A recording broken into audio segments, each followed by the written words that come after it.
Yeah, I was just at my local model shop and I picked up some track, but on my way out I picked up this leaflet which is N-gauge, which I don't model, but it's interesting because they're bringing this model out, which is the BR01 I think it is.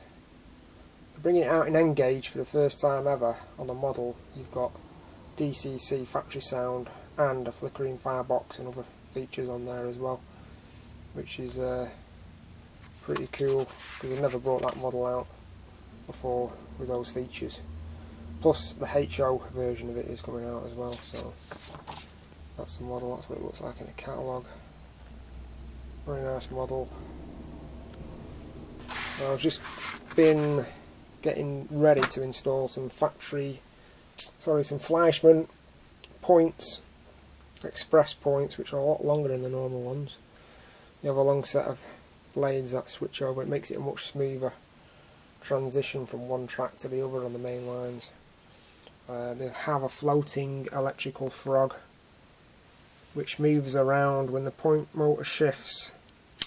It shifts that area as well as the blades, so that will actually shift two sets of blades to give it perfect smooth control over those areas. Also installing some flexible track on to smooth out the bends on a couple of areas of the main line. So this Fleischmann flexible track is fantastic because it comes in 800mm strips ready ballasted, and it flexes and bends to whatever shape you want using a concertina sort of effect on the back side of it. It's really good. And whatever position you bend it to, it stays like that. As you can see, there's a straight section, 800mm length. So I'll be installing them on the main line next and taking the points out of my tunnel, which are curved points, which are not 100% reliable on certain makes. Yeah, so at the moment I'm up to my eyeballs in loads of paperwork for my business which needs doing. I've got my accountant coming around tomorrow, but between doing that, because it's incredibly boring, I'm actually in the process, obviously, of fitting my points, which I'm putting in express points on this section here before it enters the tunnel, which will be a lot smoother on lane changeover, the Fleischmann ones, which I had on the video before. I've took out the Fleischmann points, the curved points, which were in the tunnel here. There's two unreliable for not Fleischmann engines but other makes. They're tending to derail now and again, or didn't realise they were switched over or whatever. Getting a derailment out of the tunnel is just a real pain, even though I've got this side slot which part of the mountain comes out so you can get access to it, but I'm going to have to try and put your standard track and join it up into the points coming out of the tunnel now, so that is going to be a job and a half. But I've got the height in a tunnel, I've got plenty of space, and I can chop away at some of this king span if I want to. But what I might do is take a spur off for the future and have a tunnel entrance exit in this mountain here on the side, a tunnel exit, and what I've always wanted is a turntable coming out, big yard coming out around this area here with just a turntable. That's what I want, but it's going to be pretty awkward to do it, so that's what I'm doing at the moment. Give another. Yeah, so one thing I do recommend doing if you're building a tunnel is to make the tunnel mouths so you can take them off and on, so mine are just placed in position and they're not glued in, so if you want to do any maintenance you can do quite easily, as you can see there now. I've also made the height of the tunnel so I can get a screwdriver in and undo the screws, because all my tracks is screwed in. The Fleischmann track is actually screwed down these little tiny little custom little screws, and the screws and stuff, odds and ends, recommend putting onto a magnetic tray so you can keep all your stuff in one area. So I've got the curves in, using the extra bits of track I've got in storage, and I'm going to put the express points here. And of course, with it being pre-ballasted track, I know it doesn't look dead realistic or anything, but when it comes to cases like this, it's very easy to pull and take up the track without damaging it, so you never waste any track. I've never wasted one piece of Fleischmann track.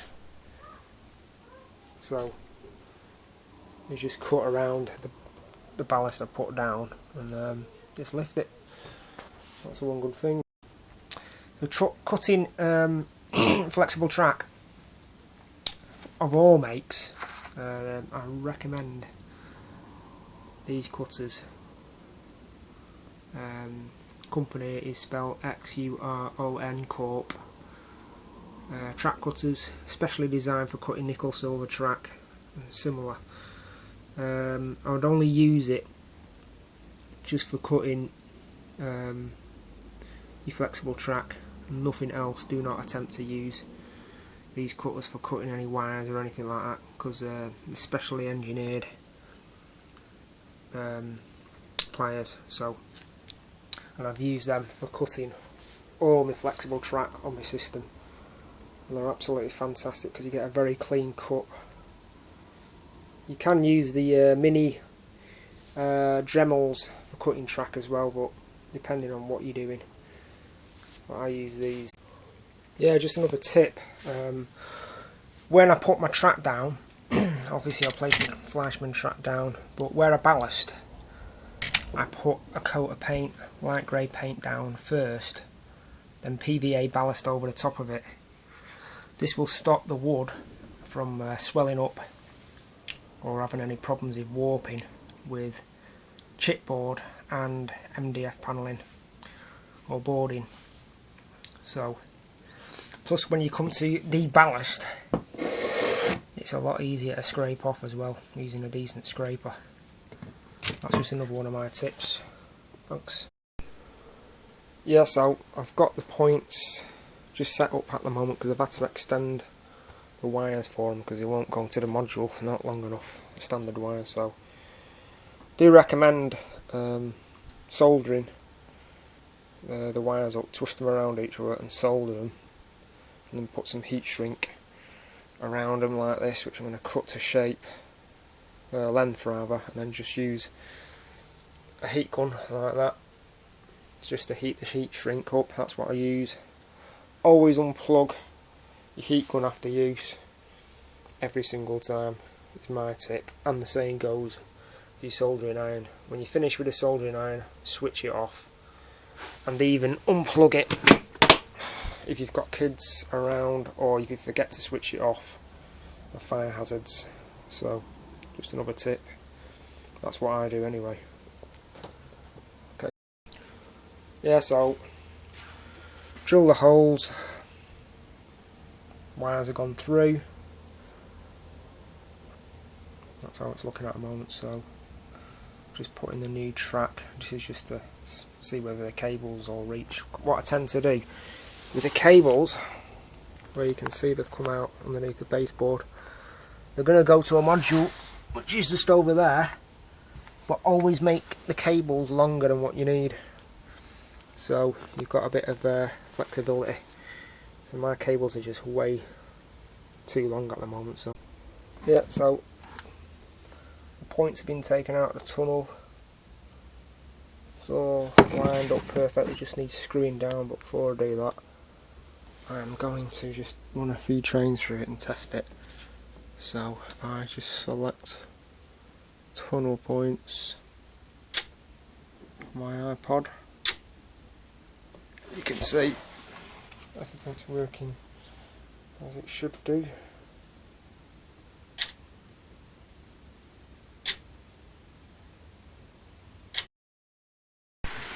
Yeah, all tracks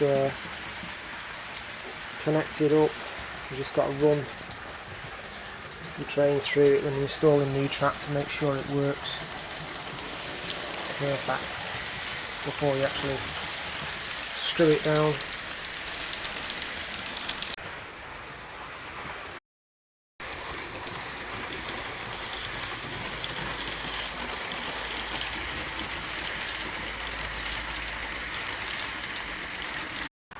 Yeah, so just keep checking the track over and over again until you're 100% happy that everything works perfect before pinning it down. When I'm happy, screw it down, then ballast over the areas that I've missed, that I've adjusted. On the fleischmann points, you don't screw them down because you need a bit of flexibility for the movement of the parts to operate inside. Just the adjoining tracks you screw down. So this section of points on the fleischmann, from there all the way up to the top here, will not have no screws at all. It'll just be a slight amount of movement in the track to enable it to all operate nice and freely.